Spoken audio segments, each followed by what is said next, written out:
Welcome to the business studies class. In the previous video, we discussed about the meaning, features and establishment of departmental store. Today we will discuss its advantages and disadvantages. So let us see what are the advantages of departmental store. First advantage is economy in large scale business. जो departmental store होते हैं वो large scale retailers होते हैं, large scale पर business करते हैं, large scale पर ऑर्डर प्लेस करते हैं और ये डायरेक्टली मैन्युफैक्चरर से गुड्स खरीदते हैं. That's why they achieve many types of economy और उन्हें होलसेल ट्रेड के सभी बेनिफिट्स भी अवेलेबल होते हैं क्योंकि वो बल्क में खरीदते हैं तो उन्हें कॉस्ट भी क्या पड़ती है, कम पड़ती है पर यूनिट. और transport expenses in that case also they achieve the economy.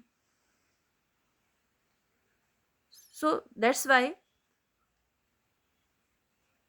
क्योंकि वो बल्क में परचेज कर रहे हैं, डायरेक्टली सप्लायर से परचेज कर रहे हैं, तो उन्हें कई तरह की इकोनॉमी अचीव होती है लार्ज स्केल पर बिजनेस करने में. Next is benefits of specialisation.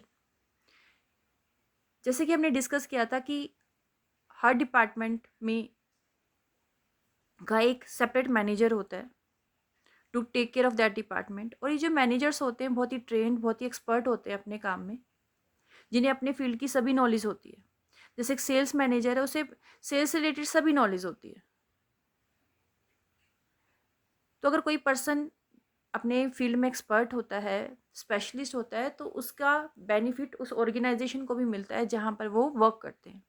तो इनका बेनिफिट डिपार्टमेंटल स्टोर को ही मिलता है क्योंकि वो अपनी जो वैल्यूएबल सर्विसेज हैं वो डिपार्टमेंटल स्टोर को अवेलेबल करवाते हैं. Next is central location. जो डिपार्टमेंटल स्टोर होते हैं वो सिटी में ऐसे प्लेसेस पर एस्टेब्लिश किए जाते हैं जो बहुत पॉपुलर प्लेसेस होते हैं, सेंट्रली लोकेटेड होते हैं, ताकि ज़्यादा से ज़्यादा लोग अट्रैक्ट हों, वहाँ तक पहुँच सके. अब जब ज़्यादा से ज़्यादा कस्टमर वहाँ तक पहुँच पाएंगे तो सेल्स क्या होगी, डिपार्टमेंटल स्टोर की इंक्रीज होगी. Next advantage is easy advertisement. अब जो डिपार्टमेंटल स्टोर एक बहुत बड़ी ऑर्गेनाइजेशन है, लार्ज स्केल पर ये बिजनेस करती है, गुड्स सेल परचेज करती है, तो इसे अपनी गुड्स की सेल को इंक्रीज करने के लिए एडवर्टीजमेंट करनी पड़ती है और एडवर्टीजमेंट के लिए सभी मॉडर्न मेथड यूज़ करती है. और जो एडवर्टीजमेंट पे एक्सपेंस है वो भी बहुत ज़्यादा होते हैं, लेकिन क्योंकि इसमें बहुत सारे डिपार्टमेंट्स होते हैं अंडर वन रूफ, बहुत सारी शॉप्स होती हैं, तो इसलिए जो टोटल एक्सपेंडिचर होता है वो डिस्ट्रीब्यूट हो जाता है डिफरेंट डिपार्टमेंट्स में. तो किसी एक डिपार्टमेंट पे सारा बर्डन नहीं आता टोटल एडवर्टीजमेंट एक्सपेंसेस का. तो इस तरह से एडवर्टीजमेंट करना ईजी हो जाता है और सेल्स भी इंक्रीज होती है डिपार्टमेंटल स्टोर की. Next is home delivery of the goods. Departmental store अपने कस्टमर को होम डिलीवरी फैसिलिटी भी देते हैं, फ्री ऑफ कॉस्ट देते हैं. अब कस्टमर क्या कर सकता है, घर बैठे भी फ़ोन से भी क्या कर सकता है, ऑर्डर प्लेस कर सकता है और उसे घर बैठे ही गुड्स मिल जाती हैं. तो इसमें कौन हेल्प करता है, एक तो कस्टमर को क्या मिल गई, home delivery of the goods मिल गई. तो उसमें कौन हेल्प करता है एफिशिएंटली होम डिलीवरी फैसिलिटी देने में, जो स्टाफ होता है डिपार्टमेंटल स्टोर का, वो इतना एफिशिएंट होता है कि ये काम बहुत ही क्विकली और बड़ी ही इकोनॉमिक मैनर में करता है. Next is shopping facility. Departmental store wide range of goods available कराता है अंडर वन रूफ, तो कस्टमर को भी शॉपिंग करना इजी रहता है. अपनी नीड का जितना भी सामान उसे चाहिए वो under one roof it is available. तो वो डिफरेंट शॉप पर विजिट कर कर अपनी नीड के अकॉर्डिंग सामान परचेज कर सकता है. तो उसे डिफरेंट प्लेसेस पर जाने की ज़रूरत नहीं है डिफरेंट टाइप के गुड्स खरीदने के लिए. एक ही प्लेस पर उसे सारी गुड्स अवेलेबल हो जाती हैं जो जो भी उसे चाहिए, क्योंकि डिपार्टमेंटल स्टोर में pin to plane all the things are available. तो इस तरह से डिपार्टमेंटल स्टोर कस्टमर की शॉपिंग को ईजी बनाते हैं. Next is service element. Departmental store अपने कस्टमर को अच्छी से अच्छी सर्विस प्रोवाइड करते हैं ताकि कंज्यूमर सेटिस्फाइड फील करे और उसके लिए शॉपिंग करना भी इजी हो.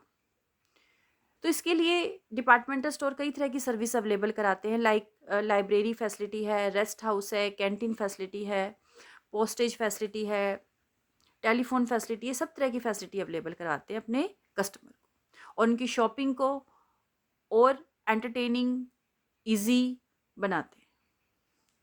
Next is sales promotion. अब जो बिजनेस, ये जो डिपार्टमेंटल स्टोर है एक बड़ा बिजनेस ऑर्गेनाइजेशन है, तो इसके एडवर्टीजमेंट एक्सपेंसेस भी क्या होते हैं, बहुत ज़्यादा होते हैं, क्योंकि जैसा कि हमने डिस्कस किया है कि ये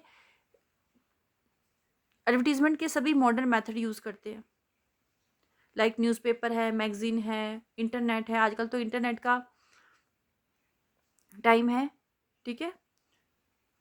तो एडवर्टीजमेंट के लिए जो एक्सपेंसेस करने पड़ते हैं वो बहुत ज़्यादा एक्सपेंसेस होते हैं, लेकिन ज़्यादा एक्सपेंसेस करने के बाद भी डिपार्टमेंटल स्टोर एक अच्छा प्रॉफिट अर्न करने में सक्सेसफुल हो पाते हैं। तो जो एडवर्टीजमेंट है वो उनकी सेल्स को कॉन्स्टेंटली इंक्रीज करने में हेल्प करती है। No fear of cheating. Departmental store की एक अच्छी रेपुटेशन होती है और वो उसे बनाए रखना चाहते हैं, कभी अपने कस्टमर के साथ वो चीटिंग नहीं करते, इसलिए कस्टमर का भी पूरा ट्रस्ट होता है, कॉन्फिडेंस होता है डिपार्टमेंटल स्टोर पर, और वो डिपार्टमेंटल स्टोर इस ट्रस्ट को और कॉन्फिडेंस को हमेशा बनाए रखना चाहते हैं, तो इसलिए वो अपने कस्टमर के लिए और भी ज़्यादा पॉपुलर हो जाते हैं, उनकी रेपो और भी ज़्यादा इंक्रीज होती है। तो all these are the advantages of departmental store. Now let us see what are its disadvantages. अब डिपार्टमेंटल स्टोर की जहाँ इतनी एडवांटेजेस हैं तो कुछ डिसएडवांटेज भी हैं। Let us see what are those. First is huge capital. जैसा कि हमने देखा है कि जो डिपार्टमेंटल स्टोर है वो एक लार्ज स्केल रिटेलर है, ठीक है, तो उसे अपना बिजनेस को चलाने के लिए क्या चाहिए, ह्यूज कैपिटल चाहिए, बहुत बड़ा अमाउंट चाहिए कैपिटल जो उसे इन्वेस्ट करना पड़ता है, क्योंकि डिपार्टमेंटल स्टोर के लिए एक तो बड़ी बिल्डिंग चाहिए जहाँ पर डिफरेंट डिपार्टमेंट स्टेब्लिश किए जा सके अंडर वन रूफ। एडवर्टीजमेंट पर बहुत ज़्यादा एक्सपेंसेस होते हैं, कस्टमर को बहुत तरह की सर्विसेज प्रोवाइड की जाती हैं, तो उसमें एक बड़ा अमाउंट इन्वेस्ट करना पड़ता है। तो इसीलिए जो डिपार्टमेंटल स्टोर है वो जॉइंट स्टॉक कंपनी की फॉर्म में एस्टेब्लिश किए जाते हैं, जिसमें लार्ज कैपिटल इन्वेस्ट करनी पड़ती है। तो इसीलिए जो ह्यूज कैपिटल रिक्वायरमेंट होने की वजह से ये इंडिया में बहुत ज़्यादा पॉपुलर भी नहीं है, और ये ऐसे प्लेसेस पर ही हैं जो बहुत बड़ी सिटीज़ हैं वहीं पर डिपार्टमेंटल स्टोर ज़्यादा पॉपुलर हैं। Next is away from ordinary customer.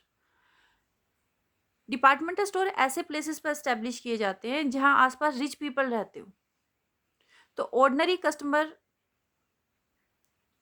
से ये बहुत दूर है, ऑर्डिनरी कस्टमर वहां तक इजीली नहीं पहुंच पाता है, तो it is away from ordinary customer. Next disadvantage is increase in operating expenses. जो डिपार्टमेंटल स्टोर होते हैं उनके operating expenses, day to day expenses बहुत ज़्यादा होते हैं, अपने बिजनेस को रन करने के जो एक्सपेंसेस इन्हें पे करने पड़ते हैं बहुत ज़्यादा होते हैं। जैसे इन्हें एडवर्टीजमेंट पे बहुत ज़्यादा अमाउंट एक्सपेंस पे करना पड़ता है, सर्विस देनी पड़ती है कस्टमर को, और कई बार तो इनके एक्सपेंसेस जो है अननेसेसरली बहुत ज़्यादा इंक्रीज हो जाते हैं, और इतने इंक्रीज हो जाते हैं कि बिजनेस को, डिपार्टमेंटल स्टोर अपने बिजनेस को लॉस पर भी रन करता है ताकि अपनी ये रेपुटेशन को मेंटेन कर सके।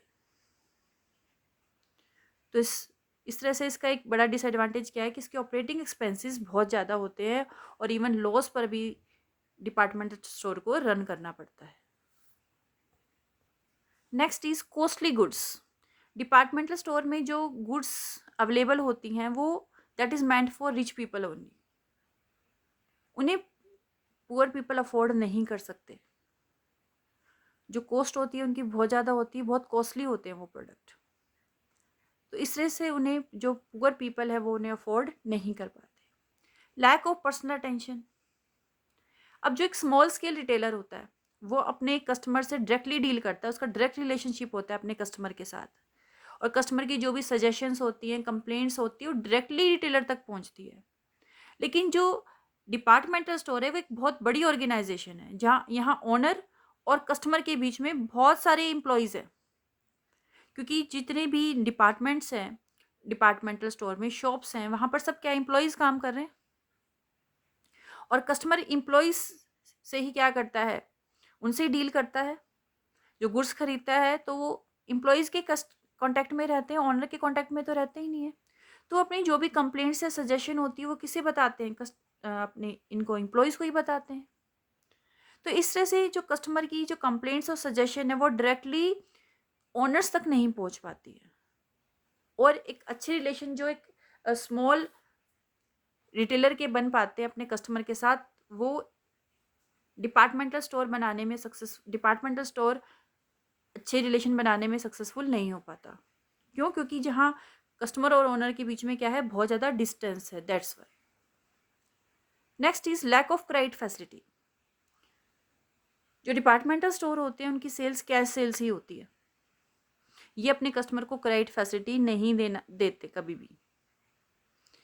तो इस तरह से अगर कोई कस्टमर क्रेडिट फैसिलिटी लेना चाहता है तो उसे वो क्रेडिट फैसिलिटी अवेलेबल नहीं हो पाती। Next is social discrimination. Departmental store social discrimination को बढ़ावा देते हैं क्योंकि यहाँ पर रिच कस्टमर्स को ही ज़्यादा अटेंशन दी जाती है, and it is meant for rich people only. क्योंकि प्रोडक्ट भी बहुत कॉस्टली होते हैं यहाँ पर, जिन्हें जो पुअर पीपल है वो क्या नहीं कर पाते, अफोर्ड नहीं कर पाते। और अगर बाई चांस कोई ऐसा कस्टमर वहाँ पहुँच भी जाता है जो फाइनेंशियली वीक है, तो उसे प्रॉपर अटेंशन भी नहीं दी जाती और उसे प्रॉपरली अटेंड भी नहीं किया जाता। तो दैट्स वाई जो डिपार्टमेंटल स्टोर होते हैं वो सोशल डिस्क्रिमिनेशन को बढ़ावा देते हैं। तो this is all about the disadvantages of departmental store.